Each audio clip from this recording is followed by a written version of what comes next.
Joining us now to discuss the economic implications of the ongoing conflict is Dan Perry, an international affairs expert. The IEA has already approved a record 400 million barrel release. Does that signal just how serious the current energy shock is, or is it simply a precautionary move here to calm the markets? Both.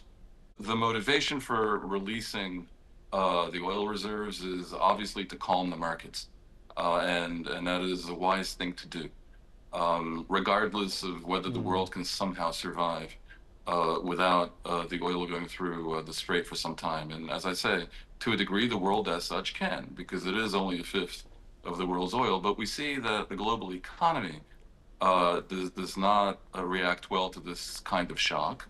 And if it goes on for long enough, many countries will go into recession. That is rather clear.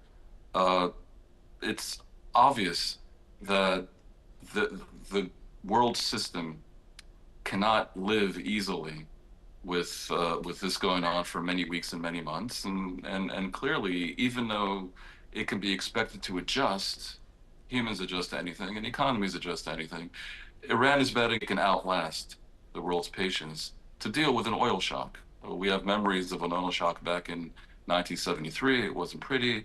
It led to all kinds of economic problems and to stagflation in the United States. No one wants to repeat that. But on the other hand, there will be many strategists telling Trump that if you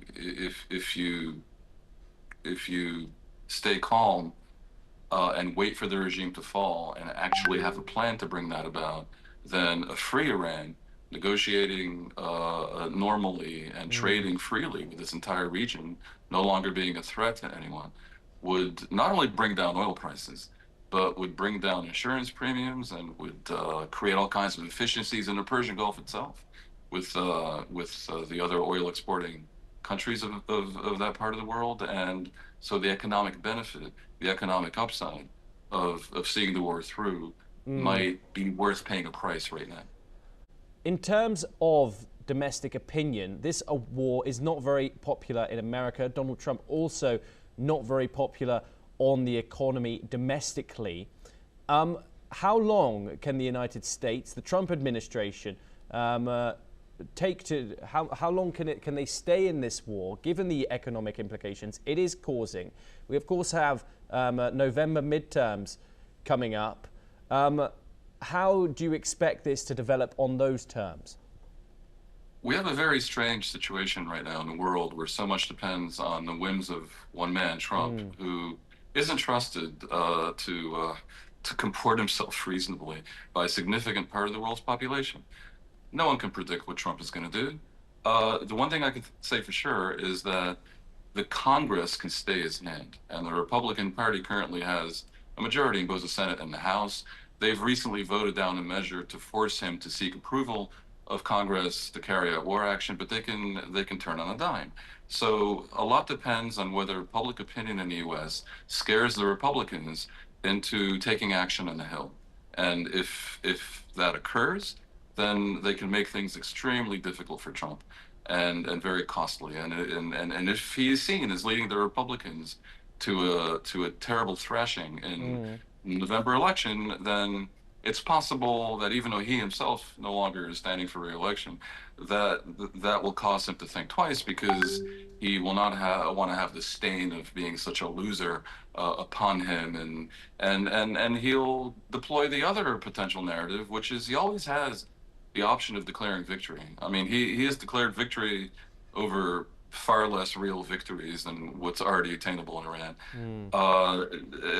I can see him saying, look, we changed the regime, we brought down the regime, it's a new regime, these are different people, we have destroyed their nuclear facilities and their missile launchers, and they no longer really have the ability to help their militias, so mission accomplished. He could do that. And my guess is that unless within a few weeks there is visible evidence of the regime crumbling, then that is precisely what will happen.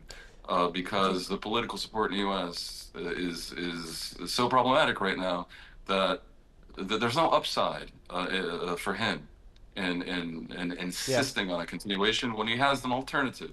That said, though, I must add, when regimes like this fall, it can take us all by surprise.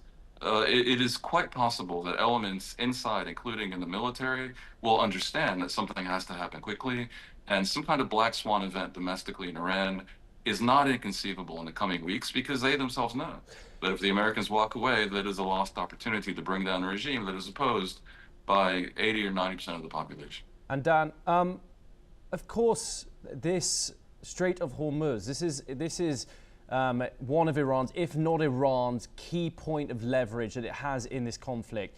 Did the United States and Israel not see something like this coming? Have they taken the right? Did they prepare for this? What more can you say about that? It's largely a question of the U.S. And if the U.S. is surprised by this, then that is very damning and indeed very shocking. I mean, nothing is shocking when it comes to Trump. But if American war planners didn't understand that Iran would use the main and really only leverage that it has to try to create pressure to come to bear upon the Americans to end the war, then that was inadmissible and unforgivably stupid. I I have to think that they knew this was coming and that they figured that they can bomb the regime into submission. And again, as I said before, compel both street protests in Iran and some kind of action by the military. Imagine, if you will, opposition forces run by certain elements of the Iranian military taking over the TV station and claiming that the regime has fallen. It would be electrifying, and you'd suddenly have millions and maybe tens of millions of people in the streets. I believe is what they were hoping for, and the question is whether any of it can happen before the political pressure becomes too unbearable. The UN Security Council extending the UNAMA mission in Afghanistan for just 3 months instead of the usual year. What does this unusually short extension tell us about the divisions inside the council? It tells us that there's great discomfort with the very idea of legitimizing the Taliban, even through this minimal way of maintaining a special aid-oriented humanitarian monitoring mission in Afghanistan. With a regime as absolutely horrific as the Taliban is, there's always tension between the idea of isolating them completely and risking that this will harm the population in many ways, or not, or continuing to engage with them and helping the population as much as you can, but risking that this will give them legitimacy and give the regime more life, and that's the last thing anyone wants. The Taliban are so awful to the one half of Afghanistan that is women. Their record on anything related to humanitarian concerns is about the worst in the world. It's so terrible to think that you're giving them even the slightest legitimacy or assistance. On the other hand, the UNAMA mission not only monitors the situation, which I think we now kind of know how bad it is, and not only maintains a dialogue with the Taliban, which you may want to just pull the plug on, but also they help deploy humanitarian aid to the various regions of Afghanistan that need it. And Afghanistan currently is one of the world's most aid-dependent countries. So to simply eliminate UNAMA would be quite cruel to the people who depend on the aid that they help to organize. On the other hand, the notion that UNAMA somehow helps legitimize these criminals is unbearable, even to a country like China, perhaps, that itself is no stranger to violations of human rights. And I think the fact that the mission has been extended for only a few months and not for a year reflects that tension between the two ideas of how best to handle the nightmare that is the Taliban. Dan Perry, thank you so much for taking the time and joining us here on the broadcast. It's always a great pleasure.